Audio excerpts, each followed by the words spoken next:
Selamat siang, kita bertemu kembali dengan tim Pantau TV. Hari ini kita langsung bertemu dengan head coachnya Pantau. Selamat siang coach. Siap. Sedikit bincang nih coach di pekan ke-11 Pantau masih mungkin ada sesuatu yang akan disampaikan buat pemirsa Pantau TV maupun untuk keluarga besar Pantau FC. Siap. Silakan. Oke ya, pertama-tama ya saya sangat bersyukur alhamdulillah ya. Jadi di pekan ke-11 ini Pantau masih meraih poin maksimal ya. Masih meraih poin maksimal, tetap menjaga selisih dengan para pesaing terdekatnya. Para pesaing terdekat sementara ini ada PR dan Sasko, dan sekarang muncul juga Saint Prima mulai membuntuti ya. Tapi kalau dilihat dari pesaing terdekat, kita masih punya selisih 6 poin dengan sisa 4 pertandingan. Dengan sisa 4 pertandingan berarti kalau kita kalkulasikan 4 pertandingan itu bisa mengumpulkan poin 12. Mungkin nanti di pekan berikutnya, di pekan 12, di pertandingan ke-12 lawan yang akan kita hadapi adalah pesaing terdekat kita, yaitu Sasko. Mereka sekarang dengan kita hanya selisih 6 poin. 6 poin. Jadi kalau misalkan di pertandingan ke-12, di pekan ke-12 itu kita bisa memenangkan pertandingan melawan Sasko, itu dipastikan selisih kita menjadi 9 poin. 9 poin. Nah, dari 9 poin itu sudah tidak mungkin dikejar lagi dari 3 pertandingan sisa. Ya, karena dari 3 pertandingan sisa itu maksimal mungkin Sasko akan mengumpulkan tambahan 9 ya. Nah, dari tambahan 9 itu dengan format yang head to head itu sudah dipastikan kita nggak akan kekejar. Mungkin nanti satu lagi yang pesaing terdekatnya yaitu PR. Nah, kalau PR misalkan selisihnya dengan kita menjadi 9, itu bisa dipastikan nanti di pekan ke-12 itu, di pertandingan ke-12 kita bisa memastikan gelar ya, untuk kompetisi ini. Ya, kita lihat saja mudah-mudahan bukan hanya fokus ke pertandingan itu aja, karena kita fokusnya ke pertandingan seluruhnya ya. Dari sisa 4 pertandingan ini ya memang kita fokus. Ya memang kita targetkan untuk menjaga tren positif, menjaga performanya ini ya. Yang paling utama adalah performa. Karena kenapa kita bisa meraih hasil poin sempurna dengan kemenangan ya, karena kita tetap menjaga performa itu. Nah, performa itu alhamdulillah dari awal pertandingan sampai sekarang anak-anak masih bisa terjaga meskipun kekurangan kita berkurang dengan hilangnya Eriko yang memperkuat Elite Pro versi 16 ya. Tapi saya rasa secara tim tidak berpengaruh karena memang kita memiliki stok pemain yang memang siap menggantikan peranan Eriko gitu. Jadi sepak bola itu 11, kita tidak tergantung oleh salah satu pemain, karena yang dibangun di kita ya Pato itu meningkatkan skill individu para pemain untuk bisa bermain di dalam sebuah tim itu selama ini yang kita ajarkan, yang kita latihkan di Pato ini, di Pato Soccer School ini. Jadi kita fokusnya ke peningkatan individu yang bisa bermain di dalam sebuah tim. Ya. Terus kalau lihat kita sekarang mulai bergairah, mulai ada gaungnya Elite Pro Academy. Ya memang itu bagian dari proses kompetisi yang memang disediakan oleh PSSI. Ya bagus juga, tapi bukan hanya itu wadahnya ya. Jadi banyak pemain yang tidak terakomodir ke Elite Pro Academy itu bukan berarti final, bukan. Karena memang masih ada wadahnya yang lain seperti ada Suratin U15. Nah, kalau kita lihat dari formatnya ini kompetisi ASKOT ini biasanya bisa mengirim juara untuk ke tingkat provinsi atau membentuk tim ya. Nah, itu kita serahkan nanti kepada pengurus ASKOT.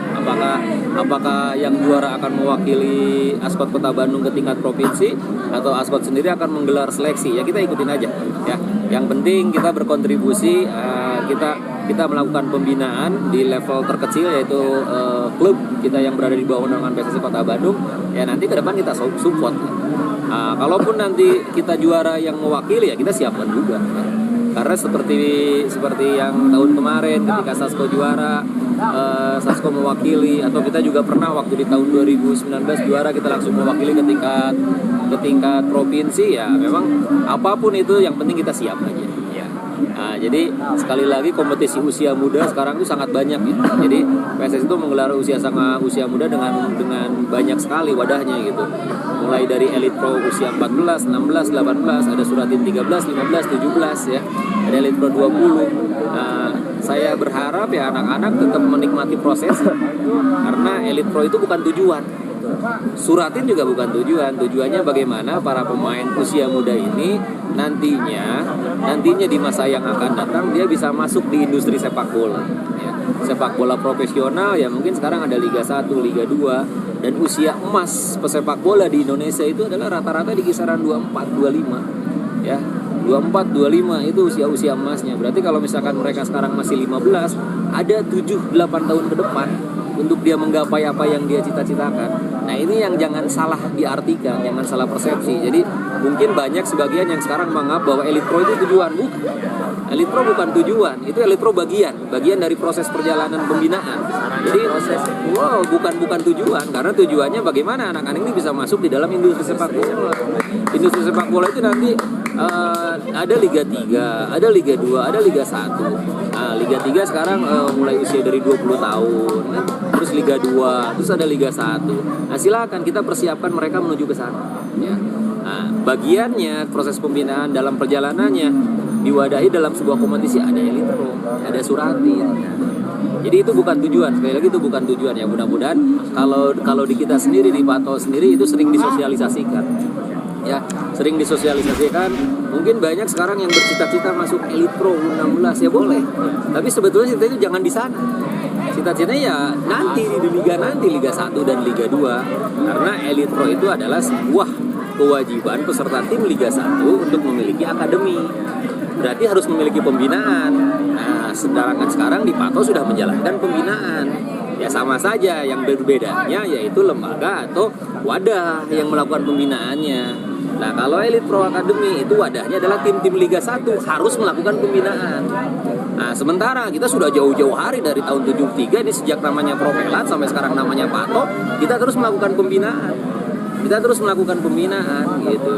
Jadi semua kompetisi yang ada khususnya di usia muda ataupun nanti di usia senior Liga 1 dan Liga 2 itu adalah sebuah sarana untuk apa? Sarana untuk mencetak pemain-pemain yang nantinya outputnya akan kebutuhan untuk timnas itu ya.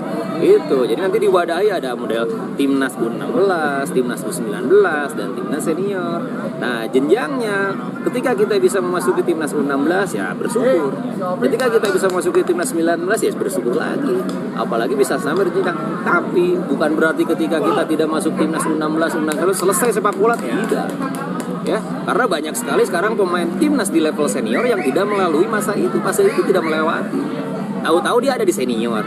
Bahkan banyak sekali peserta pemain-pemain yang berlaga di Liga 1 dan Liga 2 dia tidak merasakan Elite Pro atau suratin. Banyak ya. Jadi bukan berarti jenjangnya ketika kita jenjangnya tidak masuk salah satu tim Elite Pro, tidak masuk suratin di tingkat nasional, bukan berarti sepak bola kita selesai. Karena tujuannya nanti seperti saya bilang tadi, usia emas itu 23, 25 untuk Indonesia. Jangan disamaratakan dengan usia emas Eropa. Kalau Eropa mungkin mereka usia 19 sudah pada matang, 20 sudah matang, 19-20 sudah pada main di elit liganya. Tapi kan kalau itu ada standar tertentu dari setiap negara. Nah kalau untuk kita Indonesia biasanya usia emas ya usia 23, 25 gitu.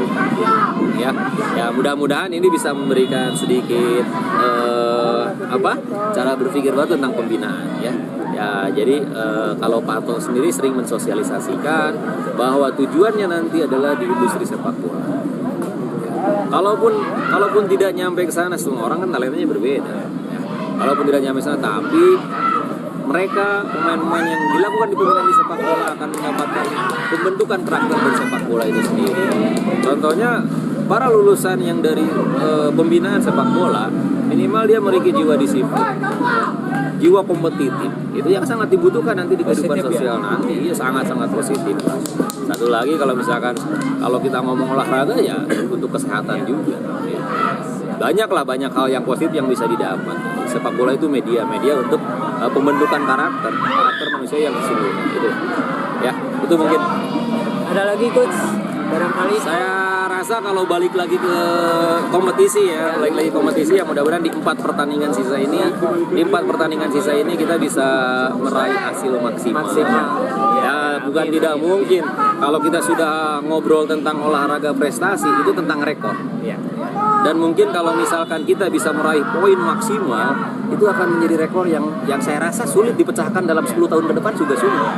Saya rasa dengan nanti kedepannya persaingan tambah ketat, tambah apa, kita melakoni laga 15 pertandingan dengan poin sempurna, tanpa kekalahan ataupun tanpa seri, mungkin rekor ini akan bertahan sampai 5 tahun ke depan.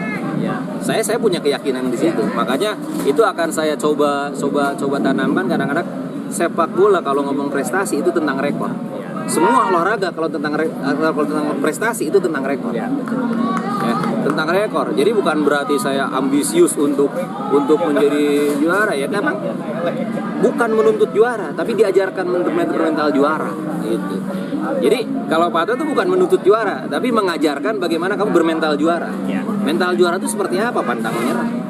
Ya, itu salah satu mental juara. Itu harus diajarkan. Tapi bukan dituntut jadi juara, Bu. Tapi kamu harus memiliki mental juara. Ya. Jadi kalau saya rasa juara adalah sebuah proses yang sukses. Tinggal menunggu akses. Siap. Ya. Thank you. Siap. Coach Oke. Tito. Siap.